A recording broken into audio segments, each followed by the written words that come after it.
The unstoppable jet that propeller pilots learned to kill. How American Mustangs hunted the Me-262. A silver shape cuts across the autumn sky above the Netherlands. No propeller, no piston sounder. Just a thin, keening shriek. A sound nobody has ever heard in combat before, trailing two pale wisps of exhaust as it vanishes beyond the horizon before the men watching can fully process what they are seeing. The date is October 5th, 1944. The place is the sky over Nijmegen, and the 5 Royal Canadian Air Force pilots, circling in their Spitfire Mark 9s, have just seen the future. Squadron Leader Smith spots it first, a dart of polished metal, diving on the Allied position at a speed that makes his own aircraft feel like it is standing still. No propeller disc catching the sun. No familiar silhouette from the recognition cards pinned to the briefing room wall. Just a shape, swept back, impossibly sleek, moving through 500 miles per hour as if the speed were effortless, as if the aircraft had not yet decided how fast it actually wanted to go. He keys his radio. Flight Lieutenant Davenport. Flight Lieutenant Everard. Flying Officer Me. Flying Officer Sinclair. 5 voices on a frequency. 5 pairs of eyes tracking the silver dart as it banks hard, its exhaust trailing faint ghost wisps against the cold purple sky. And then it is gone, climbing away at a rate that leaves the Spitfires groping in dead air. For 3 years, Allied intelligence had been whispering about German jet development. Rumors in the corridors of 8th Air Force headquarters. Fragments of technical data from captured documents. Photographs of partially assembled airframes at factories that Allied bombers had been methodically flattening. But rumors meant nothing compared to the reality that had just screamed past at over 500 miles per hour. The Messerschmitt 262, the Schwalbe, the Swallow, and now it turned back toward them. What followed was aviation history's first confirmed jet fighter shoot-down by gunfire in air-to-air combat. 5 Spitfires, working in coordinated formation, caught the Me-262 in a turning engagement where its greatest advantage, raw, astonishing speed, could not be fully deployed. The geometry of pursuit worked differently against a jet than against anything these men had faced before. But it worked. The Me-262 fell to earth over the Netherlands, and the wreckage told a story that Allied intelligence officers would spend weeks pulling apart. The Swallow had revealed its vulnerability. Not because it was slow, it was the fastest operational combat aircraft in the world. Not because it was poorly armed. For 30mm 108 Malawian Quachas cannon in the nose could shred a B-17 Flying Fortress in a single 2-second burst. Not because its pilots were incompetent. The Me-262 was vulnerable because of what it had to do before it could fight, and after the fighting was done. It had to take off. It had to land. And during those 2 windows, the most advanced combat aircraft in the world became something considerably less magnificent. Within months, American P-51 Mustang pilots would transform that vulnerability into a systematic hunting operation that no manual had anticipated, flown through airspace defended by some of the densest anti-aircraft artillery in Germany, reducing the Me-262 program from a potential war changer to a footnote in the defeat of the Third Reich. This is the story of how they did it. To understand what the Me-262 meant to Allied commanders in the autumn of 1944, you have to understand the strategic situation they were managing. The Allied strategic bombing campaign had, by mid-1944, reached a scale that was genuinely catastrophic for German industrial capacity. 8th Air Force B-17 Flying Fortresses and B-24 Liberators were flying missions of over 1,000 aircraft, striking oil refineries, ball-bearing plants, aircraft factories, and rail marshalling yards. Fighter escort, P-51 Mustangs ranging deep into Germany, capable of flying to Berlin and back, had broken the Luftwaffe's ability to inflict unacceptable losses on bomber formations. The bombing was working. The war in the air was being won. Then came the jets. Captain Chuck Yeager of the 357th Fighter Group, stationed at RAF Leiston, heard the intelligence briefings with professional concern. The numbers were simple and brutal. The Me-262 could reach 540 miles per hour in level flight. The P-51 Mustang, the finest escort fighter in the American inventory, topped out at 437 miles per hour. In a straight chase at altitude, the Me-262 was uncatchable. The mathematics permitted no alternative conclusion. What would happen if the Luftwaffe deployed these jets in significant numbers? The answer required no elaborate calculation. B-17s lumbered through flak-filled skies at 180 miles per hour in tight defensive formations. A conventional fighter attack came from a fixed angle at a speed advantage of perhaps 100 miles per hour and had to maintain a firing solution long enough to do damage. A jet fighter attack came at a speed advantage of 350 miles per hour from any angle and was gone before a gunner could complete a tracking solution. The escort Mustangs circling the bomber formations would be unable to intercept jets that could attack when they chose and disengage before pursuit was possible. For the first time since achieving air superiority over Europe, Allied commanders faced the genuine possibility of losing it. The German propaganda apparatus understood this and exploited it thoroughly.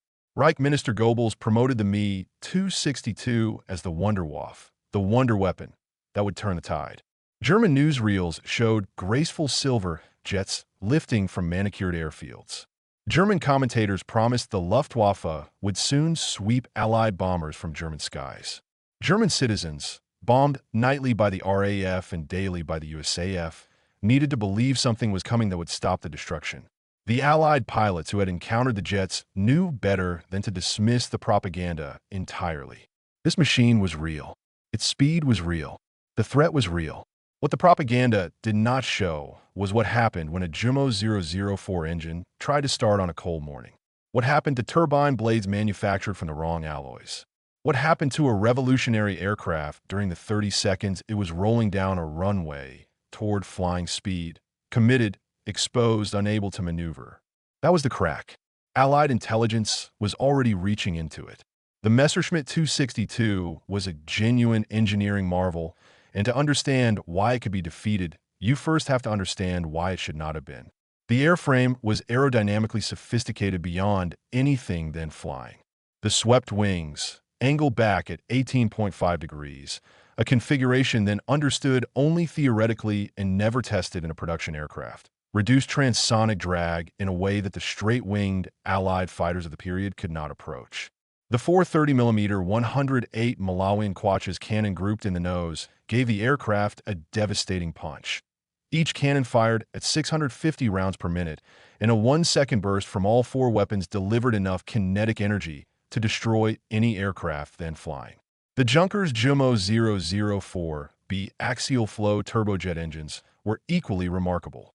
Each developed approximately 1,980 pounds of thrust at 8,700 revolutions per minute, burning J2 synthetic fuel derived from brown coal at twice the consumption rate of any piston engine. The compressor, 11 axial stages feeding air into 6 combustion chambers before expanding gases drove a single-stage turbine, was the most sophisticated propulsion device in production anywhere in the world. It was also catastrophically fragile. Germany in 1944 was bleeding from resource starvation. Nickel and chromium, the alloys required to manufacture turbine blades capable of withstanding jet engine temperatures without deforming, were in critically short supply. German metallurgists substituted chromator alloy, a material that operated at the very edge of its thermal tolerance under combat conditions. The result was turbine blades that began to degrade through what engineers called thermal creep, the slow deformation of metal under sustained heat, after approximately 10 hours of operation. Complete engine replacement was typically required after 25 hours of service. Think about what this meant practically. A Me-262 mission lasted 60 to 90 minutes. After 7 or 8 such missions, the engines required complete replacement. After 3 or 4, they needed inspection and overhaul. German ground crews at Me-262 bases worked around the clock, but the mathematics of engine life versus operational tempo created a maintenance burden that steadily consumed available aircraft. At any given time, between a third and a half of assigned Me-262s were out of service awaiting engine work. The throttle response of the Jumo 004 created a tactical problem no pilot training could fully overcome. Unlike piston engines that respond almost instantaneously to throttle input, the Jumo 004 suffered from significant spool-up lag. Advancing the throttle rapidly injected fuel into combustion chambers faster than airflow could increase to match, driving jet pipe temperatures toward the thermal limits of those fragile chronometer blades. Pilots had to advance throttle settings with careful, deliberate gradualism. Small increases, pause, wait for stabilization, small increase again. In combat, where split-second throttle changes were the difference between surviving an attack and not surviving it. This requirement for gentleness transformed the world's fastest fighter into a machine that could not fully respond to its pilot's instincts. The takeoff procedure amplified these limitations into systematic vulnerability. The Me-262 had a wing loading of 294 kilograms per square meter, substantially higher than any contemporary fighter, a consequence of its swept-wing design and overall weight. Reaching flying speed required extended ground rolls. From the moment the pilot released brakes to the moment the aircraft lifted from the runway was approximately 30 seconds, during which the jet was accelerating down a fixed path at predictable velocity, unable to maneuver, unable to climb away from threats, unable to do anything except keep accelerating. 30 seconds on a straight runway, moving in a predictable direction, at a speed that started near zero and climbed toward 110 miles per hour. For any Allied fighter pilot who had positioned himself correctly, this was not a combat engagement. It was a shooting exercise. Landing presented the mirror image of the same problem. Me-262 pilots returning from missions had burned most of their fuel. A full load of 2,570 liters, sufficient for perhaps 90 minutes of flying, was consumed during high-speed interception operations at rates that left pilots watching their gauges with the focused anxiety of men who understood that a flame out at low altitude was unsurvivable. Descending toward their airfields with gauges approaching empty, they had to slow to approach speeds while deploying flaps and landing gear, entering a configuration that reduced their speed to 140 or 150 miles per hour and made rapid acceleration physically impossible. And they could not go around. A missed approach with low fuel meant committing to a forced landing somewhere that was increasingly likely to be in Allied-held territory. Once a Me-262 pilot was established on final approach with gear down and flaps extended, he was committed. He could not accelerate. He could not maneuver significantly. He could only fly a straight descending path to the runway threshold and hope that no Mustang had been waiting for exactly that moment. Allied intelligence at 8th Air Force Headquarters recognized the tactical geometry almost immediately after the first jet losses. Photo reconnaissance identified Me-262 bases at Akmer, Hezepy, Rain, Lechfeld, and Munich-Riem. Analysis confirmed the high-speed advantages, but also showed the exposure during low-speed phases. Most crucially, intelligence established that Me-262 pilots could not divert to alternate airfields. The specialized J-2 synthetic fuel required by the Jumo 004 engines was available only at designated facilities. This geographic constraint was not a tactical detail. It was a strategic anchor. The jets were chained to specific pieces of German real estate, and Allied fighters could fly to those pieces of real estate and wait. The tactic had a name: airfield strafing. But the pilots who developed and executed it understood that the name undersold the complexity and the danger. What they were actually doing was loitering in some of the most heavily defended airspace in Germany, waiting for a moment that might not come, then executing an attack requiring precise timing against an aircraft that was simultaneously the fastest thing in the sky and a target that would stop being vulnerable the instant it reached flying speed. The P-51 Mustang was precisely the right aircraft for the mission. Its exceptional range, more than 7 hours airborne with full internal fuel and 2 108-gallon wing drop tanks, gave pilots the endurance to reach known jet bases deep in Germany, spend significant time loitering in the area, execute their attack, and still have fuel for the return. The aircraft's Rolls-Royce Merlin 66 engine, built under license by Packard, produced 1,695 horsepower and was notably more reliable than the German turbojets it would be hunting. The P-51's laminar flow wing generated less drag at high speeds than earlier fighter designs, giving it a diving speed that could briefly approach 500 miles per hour, close enough to meet Me-262 operating speeds during vulnerable phases to make interception geometrically possible. What the tactic required beyond a right aircraft was intelligence and patience. Intelligence officers built detailed files on each known jet base, approach corridor directions, flak positions, typical operating hours, dispersal areas where jets were hidden between missions. They learned that Me-262s typically flew in morning and late afternoon windows.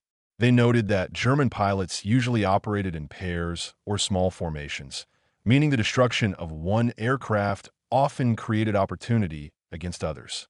They understood the fuel constraint precisely. From engine start to approach commitment was approximately 90 minutes, which meant a jet seen departing could be expected back at a predictable time in a predictable condition. The Luftwaffe recognized its vulnerability immediately and responded with countermeasures that grew progressively more elaborate. Flak alleys, corridors of dense anti-aircraft fire flanking approach paths to jet bases, were constructed with systematic thoroughness. 88mm guns, capable of engaging targets at 30,000 feet, covered the approach airspace. 37mm automatic cannon provided medium-altitude coverage. Banks of quad, 20mm systems swept low-altitude corridors. Some defended approach corridors eventually concentrated more than 100 guns in a space an attacking fighter had to cross in seconds. The Luftwaffe also assigned their best piston engine fighters, the Focke-Wulf FW-190D-9 and the exceptional Tu-152H, widely considered the finest piston engine fighter of the war, specifically to provide top cover during jet takeoffs and landings. Schedules were randomized when logistics permitted. Some bases deployed dummy aircraft to draw attackers into flak traps. Alternative dispersal areas were created along autobahn sections and in forest clearings adjacent to main airfields. None of it solved the fundamental problem. Me-262s had to take off and land. During those phases, they became defenseless regardless of how many guns lined the approaches.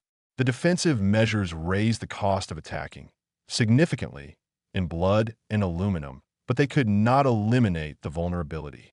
They could only make it more expensive to exploit. The pilots who chose to exploit it anyway made a calculation that mixed professional obligation with something approaching aggressive accounting. Every Me-262 destroyed during takeoff or landing was one fewer available for bomber interceptions. Every German jet pilot killed or captured was an irreplaceable asset removed from the one program that might have changed the arithmetic of the air war. The alternative, allowing jets to operate freely, was potentially catastrophic for the bombing campaign. The calculation came out the same way each time. Lieutenant Urban Drew of the 361st Fighter Group had encountered his first Me-262 earlier in October 1944 and filed intelligence reports that his squadron commander described as the most detailed single aircraft assessment received by group headquarters. The 21-year-old pilot from Detroit had spent the weeks since in the specific obsession of a man who has identified a problem and cannot stop thinking about its solution. On October 7, 1944, Drew was technically grounded. His transgression, performing an unauthorized victory role after a successful mission, had earned him restriction to base and an unfavorable meeting with his commanding officer.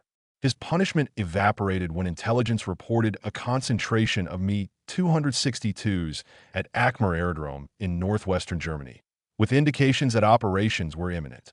Drew's previous jet encounter made him the obvious choice to lead the strike. He briefed his flight with the language of a man who had thought through every contingency. Success required surprise, because any warning would give the jets time to reach flying speed. It required precise timing, because the vulnerability window lasted seconds rather than minutes.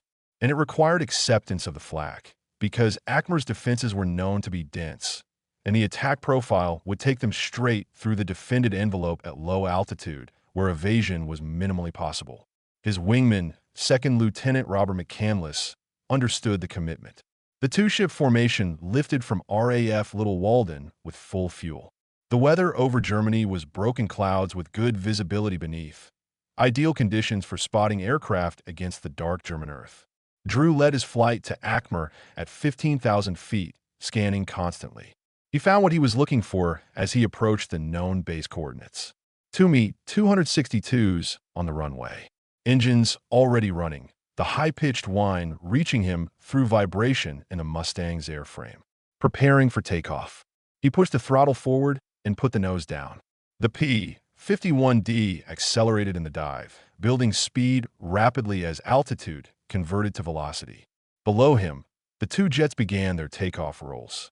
The lead aircraft, piloted by Oberfeldwebel Heinz Arnold, a veteran of considerable experience, was accelerating down the concrete strip when Drew's Mustang screamed through 400 miles per hour. Arnold's jet had reached perhaps 80 miles per hour when Drew opened fire from 800 yards. 6.50 caliber M2 Browning machine guns, each cycling at 800 rounds per minute, converging at preset range. The tracers walked up the runway surface and found the right engine. Arnold's jet lurched as the Jumo 004 disintegrated. Not the clean mechanical failure of a piston engine, but the catastrophic uncontained failure of a turbine spinning at 8,700 revolutions per minute, shrapnel tearing through the engine casing in all directions. Arnold's airspeed was already too high to abort cleanly.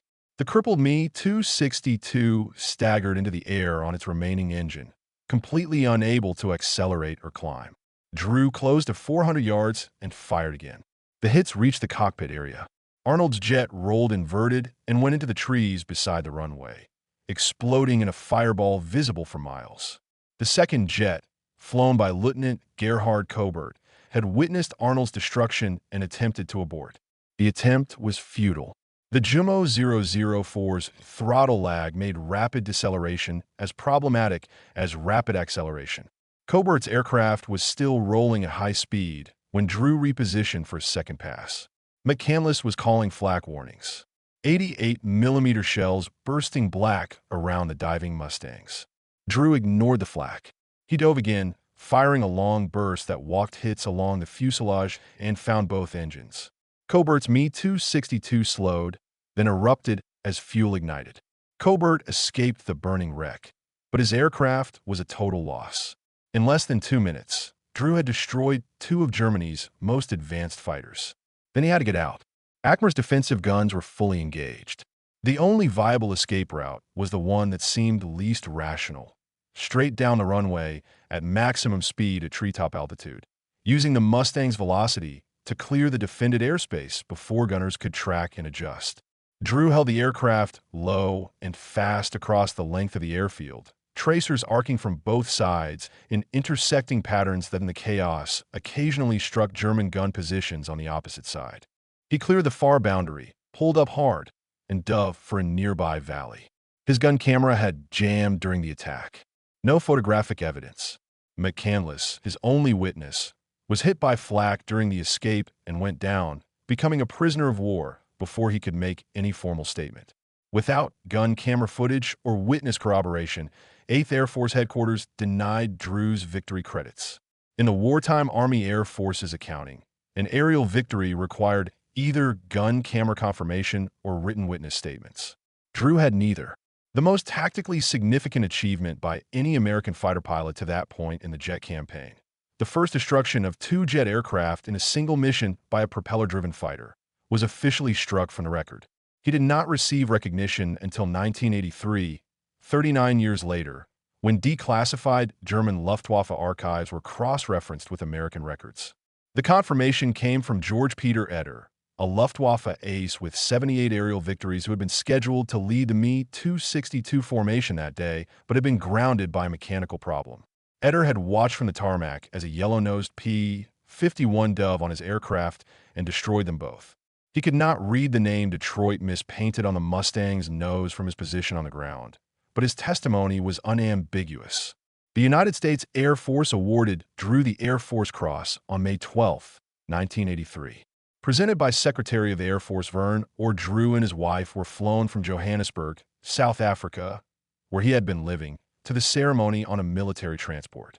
He remains the first and only Allied pilot confirmed to have shot down 2 jet aircraft in a single mission while flying a propeller-driven fighter. Drew's engagement proved the concept. What followed through late 1944 and in 1945 was the development of that concept into something approaching a science. Chuck Yeager's encounter with a Me-262, 1 month after Drew's double kill, illustrated how these engagements unfolded in practice. On November 6, 1944, leading a bomber escort near Akmer. Jaeger spotted jets attempting to intercept the B-17 formation. The Me-262s made their standard attack, diving through the bomber stream at tremendous speed, firing briefly, then using energy advantage to zoom climb back to altitude before escort fighters could react. The jets disappeared into cloud. Standard doctrine said chasing them was futile. Jaeger made a different calculation. Those jets had to land somewhere. They had to land soon, because their fuel state after a high-speed interception left them perhaps 20 minutes of flying time. He broke from the bomber formation and descended through the cloud layer, emerging at lower altitude near the known base. Below him, a lone Me-262 was in a landing pattern. Gear extended, flaps deployed, speed reduced to approximately 150 miles per hour as it lined up on final approach. The German pilot, focused on his instrument scan and the runway ahead, apparently failed to see the Mustang descending rapidly from above and behind. Jaeger pushed the throttle to the stop and trimmed for maximum dive speed. Gravity and engine power pushed the P-51 past 450 miles per hour in the descent. He closed to 400 yards and opened fire. Tracers found the left wing root and fuselage. The Me-262 pilot made no evasive maneuver, probably killed or incapacitated by the initial hits. Jaeger continued firing as he closed further, pouring rounds into the engines and cockpit until the jet's left wing folded upward. The aircraft rolled inverted, and it plunged into the woods short of the runway threshold in a ball of orange flame. Akmer's guns opened up immediately. Jaeger flew the same escape route Drew had used. Full speed, treetop height, straight across the defended airspace and out the other side. He cleared the field boundary and pulled away into a valley. He later described the engagement with characteristic economy. First time I saw a jet, I shot it down. Not very sportsmanlike, but what the hell? The pattern from these engagements was analyzed and codified by intelligence officers at 8th Air Force Headquarters with the thoroughness the Army Air Forces brought to tactical problems. Fighter pilots were debriefed exhaustively. Gun camera footage was frame analyzed. German operational patterns were reconstructed from multiple intelligence sources. The result was a body of tactical knowledge disseminated to fighter groups across the theater, refined with each new engagement and updated as German defensive measures changed. The P-51's endurance was central to the tactic. A Mustang with full internal tanks and 2 wing drop tanks carried fuel for more than 7 hours of flight, enough to reach known jet bases deep in Germany, loiter in the area waiting for operations, execute the attack, and still have fuel for the return. The mathematics of Me-262 operations: known fuel capacity of 2,570 liters, known consumption rates at different power settings, known mission profiles, allowed Mustang pilots to calculate with reasonable precision when jets would be returning and in what fuel state. The psychological dimension of this campaign mattered as much as the physical destruction. Me-262 pilots were elite aviators, carefully selected, extensively trained, often veterans with scores of aerial victories and thousands of flight hours. They had been sent to the jet program because they were the best the Luftwaffe had. They understood their aircraft's advantages and initially approached operations with justified confidence. Repeated losses during takeoff and landing phases created an atmosphere that German communications later captured and analyzed, described as something between dread and despair surrounding these critical flight moments. Every departure carried the awareness that a Mustang might already be watching the base, timing its approach, already in its dive. Every return came with low fuel and the knowledge that approach commitment meant a period of complete vulnerability that could not be shortened or avoided. The awareness of being systematically hunted affected decision-making in ways that combat stress always did, sometimes toward aggression, more often toward hesitation at exactly the moments when hesitation was most costly. March 18, 1945. Berlin.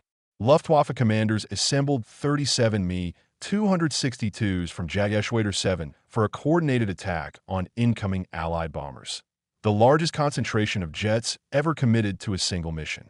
Against them came 1,221 Allied bombers, escorted by 632 fighters. The full industrial weight of American air power applied against a target Germany could not afford to leave undefended. Oberleutnant George Wegman led his squadron toward the incoming formations, carrying our 4M unguided rockets for the first time in operational use. 12 per aircraft, 50mm warheads designed to detonate near bombers and destroy them with blast and fragmentation rather than requiring the precise gun aim that high-speed interception made so difficult. At 540 miles per hour, a jet pilot had perhaps 2 seconds of firing time on a bomber. 2 seconds with cannon required exceptional precision. 12 unguided rockets in a ripple cast a much wider net. Wegman's rockets slashed into a formation of B-17s. Multiple bombers were hit and fell from formation. Other Me-262 pilots pressed attacks with 30mm cannon, their speed allowing multiple passes before escort fighters could effectively intervene. The engagement was brief but intense, the jets moving through the bomber stream so quickly that the fighter escort found itself constantly reacting to attacks already completed rather than preventing attacks in progress. When the accounting was done, German pilots claimed 12 bombers and 1 fighter destroyed. American records showed 8 heavy bombers actually lost along with 3 Me-262s destroyed in air combat. The discrepancy, common to both sides in every air battle of the war, illustrated a mathematical reality no tactical success could change. 37 jets had attacked a formation of 1,221 bombers. Even accepting German claims entirely, those jets had destroyed less than 1% of the attacking force. The bombing mission continued. The bombs fell on Berlin. The strategic campaign proceeded as though the jet attacks had not occurred, because at those ratios, they effectively had not. The Me-262 could be decisive in specific engagements. Against the industrial arithmetic of American air power, it could not be decisive enough. Adolf Galland, Germany's former general of fighters, dismissed after his disputes with Göring became intolerable to the high command, formed Jagdverband 44 in February 1945 as a last-gasp experiment in elite jet operations. The roster read like the who's who of Luftwaffe achievement. Pilots with hundreds of combined aerial victories, men who had been flying combat since 1939 and 1940, the irreplaceable institutional knowledge of 4 years of air war distilled into a single unit given priority access to aircraft, fuel, and support. Galland himself flew combat missions, scoring victories with both cannon and rockets. His pilots reported genuine successes when conditions favored jet tactics. Jagdverband 44 operated for approximately 8 weeks before the collapsing German strategic situation made further operations impossible. The statistical accounting of the entire Me-262 campaign tells the story with cold clarity. Approximately 1,443 Me-262s were manufactured before Germany's surrender. Of those, between 200 and 300 actually saw combat operations. The remainder were destroyed in factory bombing, lost during training, or rendered permanently unserviceable by maintenance failures. At no point did the Luftwaffe have more than 50 Me-262s operationally ready simultaneously. Typical daily availability was closer to 25 aircraft, 25 jets, against an Allied fighter strength exceeding 5,000 aircraft. German Me-262 pilots claimed approximately 542 Allied aircraft destroyed in air-to-air combat. Post-war analysis by American researchers, cross-referencing German claims with Allied loss records, suggested the actual figure was substantially lower, perhaps 150 to 200 confirmed losses attributable to jet action. Allied forces credited P-51 Mustangs with 92.5 confirmed Me-262 shootdowns, including aircraft destroyed on the ground, during takeoff and on landing approaches. The 357th Fighter Group, Jaeger's unit, led American forces with 18.5 confirmed jet kills. The 55th Fighter Group claimed 17, while the 78th and 339th Fighter Groups each credited with 15. The cumulative effect was that Me-262 losses exceeded replacements, and the operational force steadily declined despite continued production. The jets were being consumed faster than they could be built. February 25, 1945. Giebelstadt Airfield. Mustangs of the 55th Fighter Group arrived over the field at exactly the right moment, Multiple Me-262s beginning their takeoff rolls simultaneously, the airfield in full operational tempo. German attention focused on the departing jets rather than the sky above. The attack was perfectly timed in the way that comes not from luck but from accumulated intelligence, patient observation, and the willingness of men to fly directly into a defended envelope at low altitude. In the chaos that followed, American pilots destroyed 6 Me-262s on the ground or during takeoff phases, with several more damaged beyond immediate repair. The jets belonged to KGJ-54, a bomber unit hastily re-equipped with jets whose pilots had received inadequate fighter training for the conversion. Their response was disorganized in the way that combat disorganization affects units without deep tactical experience. Individuals reacting independently, without coordinated mutual support, making the kind of decisions under pressure that training is designed to make automatic. 6 Me-262s destroyed in a single engagement represented, at that point in the war, a significant fraction of the aircraft available to that unit on that day. The losses could not be replaced quickly. The pilots killed. Me-262 pilots represented the highest concentration of aviation skill and experience available to the Luftwaffe, could not be replaced at all. The infrastructure that kept Me-262s flying began to fail systemically through early 1945, and the failure was not linear. It accelerated. Allied strategic bombing, targeting oil facilities since mid-1944, had reduced Germany's aviation fuel production to a fraction of wartime requirements. The J-2 synthetic fuel required by the Jumo 004 engines was produced at specific refineries, and those refineries were among the most heavily bombed targets in the campaign. Deliveries to jet bases became irregular, then unreliable, then effectively ceased for stretches of days at a time. Me-262 operations were canceled because aircraft sat with empty fuel tanks. Replacement engines disappeared from the supply chain as Junkers manufacturing facilities were bombed or overrun.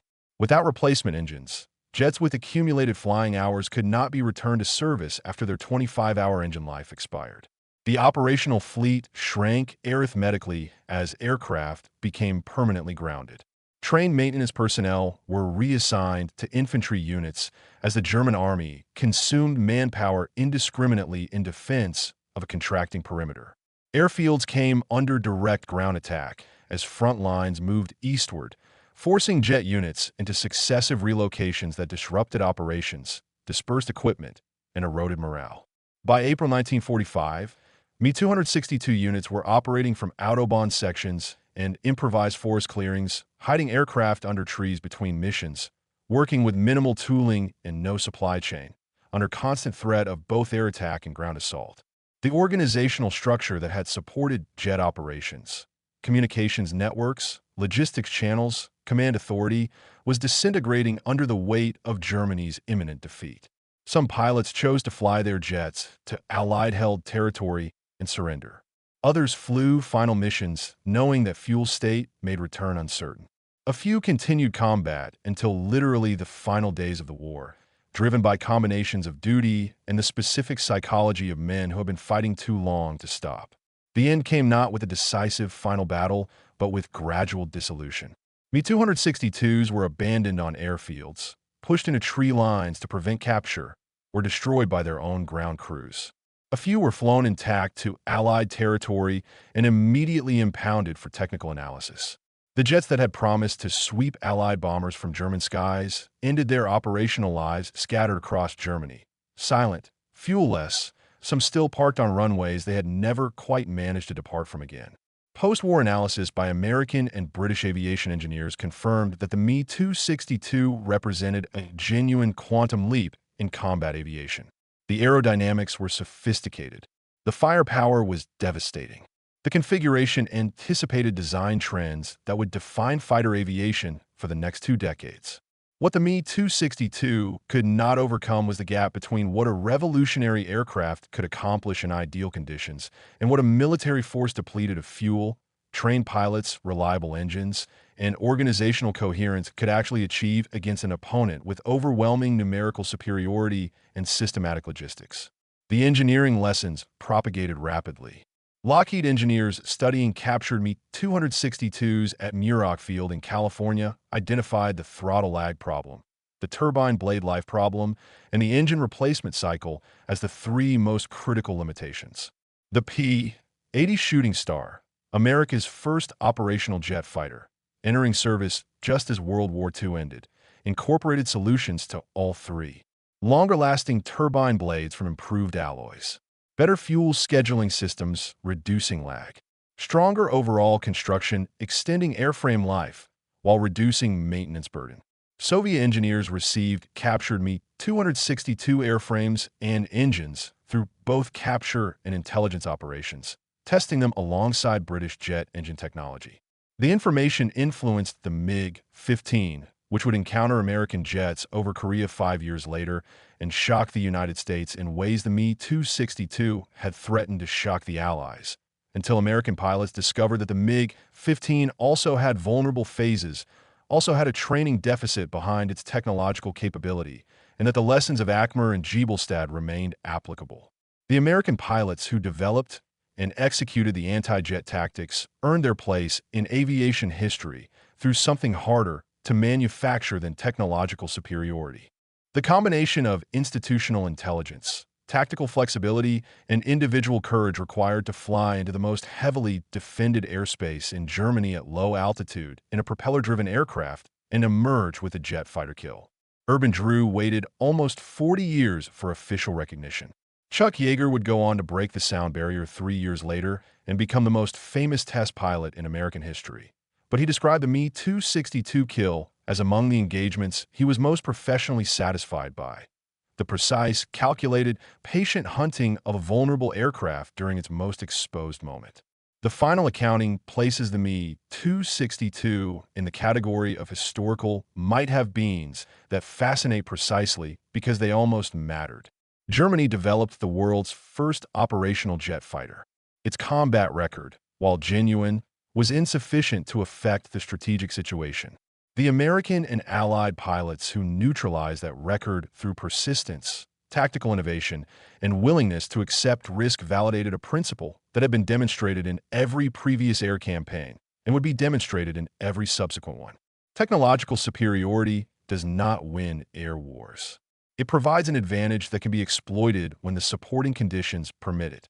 When those conditions fail, when fuel runs dry, engines wear out, trained pilots are killed faster than replacements can be trained, and organizational coherence dissolves under the weight of strategic defeat. Even a revolutionary aircraft becomes a collection of vulnerable metal on a runway, dependent on 30 seconds of straight-line acceleration to reach its element. And 30 seconds was all the time the Mustang pilots needed. The jets fell, the bombers flew on, and in the skies over Germany through the autumn and winter of 1944-1945, a generation of American fighter pilots proved that the right answer to an apparently invincible weapon is not despair, not the abandonment of the mission, and not waiting for a better aircraft to come along. The right answer is to find out when the invincible weapon has to come home, and be waiting when it does.